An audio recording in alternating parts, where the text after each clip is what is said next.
გახსოვთ რონალდოს და პორტუგალის საქართველოს თამაში. როგორ არ მახსოვს, გამწარებული ხელი როა უქნიელ. ხო, ლოჩოს შვილთან რომ რაღაცა პატარა ჭიჭყინა ბავშვი გაიჩიტა. ეს არის ზუსტად ეს ტიპაჟი როცა აგებს. განსხვავებით მესისგან. მესი არ არის სხვა ტიპი.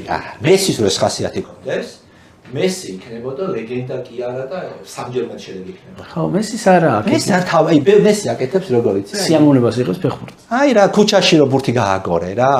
და რონალდო ესეთი შედეგი, მიზანი, ეხლა მომემზადე, ხვალ ეს დიეტა უნდა დავიცე, იმიტომ რომ ზეგეს თამაში მაქვს. ეხლა უნდა დავიდინო 10-ზე, იმიტომ რომ ფოკუსირებული ვიყო. ნახე, ანუ მარტო მიზანი. ორი რადიკალური ის თქვით ერთი გადარეულია იმაზე, მეორე ის სხვა ხასიათია.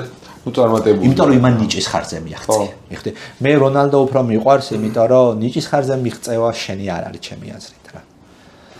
მაინც ზევიდან არის. თან ახლა რონალდო ჩემთვის ისე მაგალითია. მაგაში შეიძლება ვერ დაგენთახო, იმიტომ რომ ნიჭის ხარჯი ნიჭი ბევრს ჰქონდა, აი მაგალითად კინქლაძე ავიღოთ, მაგრამ თუ შრომ არ მიაშველე ნიჭს, დოზას ხო აქვს ნიშნავს? დოზას აქვს კი.